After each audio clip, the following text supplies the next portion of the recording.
Okie doke. So, Precision Pyro here, just with a little video, sort of informational. Something that came up. Just had my first ATF compliance inspection a little while ago, and went pretty well. And I was sort of motivated to talk about the ATF a little bit. In just sort of broad terms, whether you're getting into firearms related stuff, firearms sales, NFA purchases, or the other side of it, pyrotechnics and fireworks and explosives and things like that. Certainly the ATF is not just some people that you would want to contact for licenses, but for information as well. And the ATF has gotten a lot of bad publicity. There's a lot of stories about the ATF and them being ridiculous. But I just wanted to talk about some of the positive experiences I've had with them before I became licensed for pyrotechnics, and right now I'm looking at an FFL as well, a set of FFLs. I called them up and I was asking basic questions about the criteria for licensing for pyrotechnics, and I also do blasting, and they were extremely helpful. They told me what they did need to know, the information they did need, and they also told me the things they didn't want to know, which was sort of neat. Also, the ATF gets a bad rap for giving people a hard time and trying to demonize gun owners, get rid of firearms rights, explosive rights, hampering small business and industry. And certainly when you're dealing with a bureaucracy, and me personally, dealing with any bureaucracy, I get pretty frustrated and discouraged, and start talking about the Constitution and reasonable limits on government and things like that. But my experiences have been fairly positive with the ATF. They've been really helpful. They told me I can call them anytime, email them anytime with any questions, and they'll help me try and figure that stuff out. Now, when it comes to pyrotechnics and explosives, whether you're a licensee or not, but certainly if you are a licensee, what you want to know is in this book here, provided by the ATF. It's online, it's in PDF form, easy access, and it just has every single conceivable answer to an explosives pyrotechnics law question that you're going to find. And I got some really great advice from a member of the Wisconsin Pyrotechnic Arts Guild when I was first getting on paper about this stuff, that just to get the book and just read it all the way through. And I don't really read very quickly, so it took me quite a while, and it doesn't matter if you read through it or not, you're going to have a lot of questions. And so the one thing I like about the ATF that they've done with me is they said, if you have a question, call us up, whether you're a licensee or not. We'll try to get you the best, most reliable information we can. And that's sort of the hallmark of what I'm saying in this video. I'm not defending the ATF. Bad stuff happens. Totally coincidentally, I ran into a guy who ended up getting caught up in the Fast and Furious stuff, and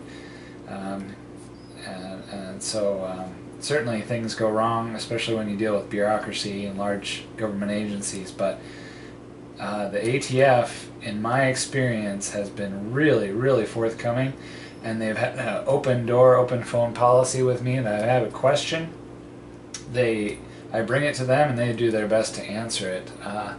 Now, that said, there's the way the laws are written, and there's the way the laws are interpreted. So there's written law, and then there's also rulings, and rulings are by a judge. the laws are written by the legislative branch, and the laws are interpreted by judges. So there is some gray area in the laws with firearms and explosives and other things where it can be loosely interpreted and it gets sort of nuanced. And certainly I've seen that with agents where one agent will say one thing and another agent will say another thing, and I have to go back to them and say, okay, which one should I be abiding by here? Is gray area, I want to err on the side of caution, what should I do? And they've been very gracious about that and open about that as well. And certainly very helpful. And I would say if you are a licensee or you want to become a licensee, if they tell you something is kosher or to do something a certain way, it never hurts to get it in writing. So that if you get an agent who's inexperienced, or you run into, say, a sheriff's officer or somebody in local who doesn't maybe understand some of the nuances of whatever you want to do, whether it be pyro, 37mm, exotic ammo, exotic firearms, things like that, never hurts to get things in writing and cover your butt, because there are miscommunications and misinterpretations of the law, and but like I said, the ATF has been pretty good at answering my questions, or at least pointing me in the right direction of where I can find the answers. So when I first started getting into firearms, pyrotechnics, and blasting, things like that, I knew a lot of older guys. I was trying to learn from experienced people who still had all their fingers, and certainly I heard a lot of stories of the ATF, crawling up their butt with a microscope and giving them a hard time. I know that does happen, but in my experience, they've been very gracious and forthcoming, and the interviews and the paperwork and all the background and everything I needed to know was not nearly as bad as I thought it was going to be. So the hallmark of this video is there's some cool things about the ATF. They're very knowledgeable. Don't be afraid to call them up and ask questions. They're there to try and help you stay on the right side of the law. And if you are interested in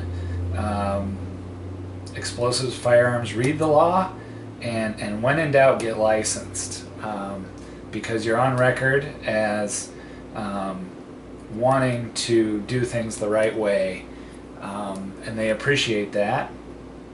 And I know there's a lot of folks, occasionally I'll run into them, who just do not want to get in any database or waive any rights, and I understand that, but I know from my own personal feelings and peace of mind is I'd rather get on record and make sure my butt's covered. And lastly, the neat thing is all the agents I've talked to and interacted with, being very understanding and helping me, is that a lot of them, I'd say 3/4 of the agents I've met, and there's been several, have been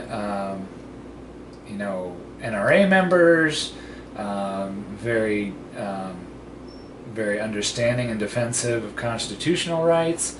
I haven't felt like they were pushing some kind of agenda or looking down at me because I'm interested in fireworks, explosives, blasting, suppressors, whatever your cup of tea happens to be.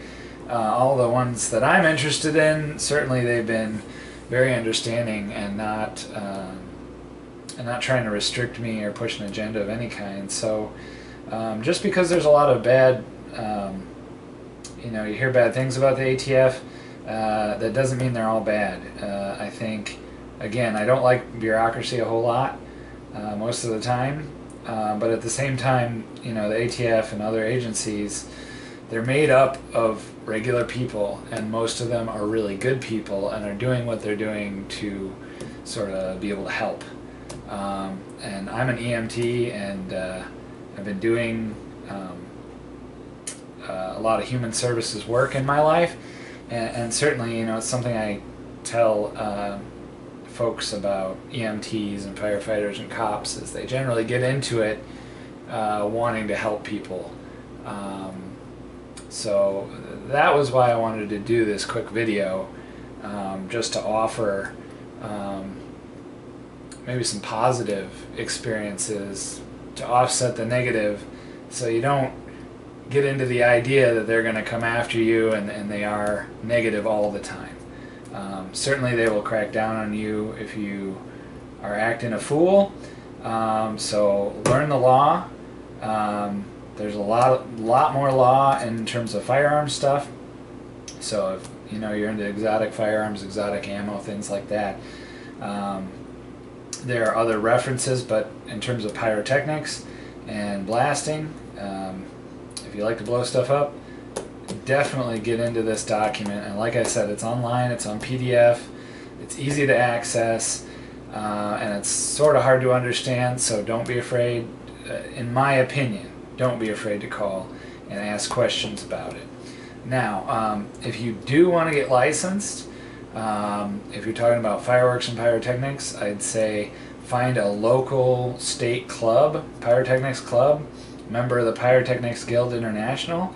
In my state, it's the Wisconsin Pyrotechnic Arts Guild, and they are going to walk you through all this stuff if this is something you want to do. And you can learn from the old timers who have all their fingers, and you can learn the safety, learn the chemistry, and have more fun with it, because you're not watching your back and you're not unsure about some of the methods and things like that. So clubs are great, learning the law is great, getting licensed is great. Certainly have some, you know, if you're just getting into this for the first time, if you're a young person or an older person just getting into this, certainly do your research. Don't take any one source of information, especially online. And there are classes you can take, and certainly clubs in most places. You know, and you can also email me at ppyrosupply@gmail, and I can certainly try and help you find clubs or point you in the direction of some information. So I hope this has been helpful. Again, this is just my own personal experience. So, you know, do be careful, try to stay on the right side of the law, and believe me, if you are doing things right, blowing stuff up is a lot more fun when you're not looking over your shoulder. So this is Precision Pyro, and more videos to come. Lots of pyro hacks videos this summer, a lot of safety tips, a lot of demos. Come check out our Facebook, come see more YouTube videos, hopefully having a website coming here up soon. So good luck, stay safe.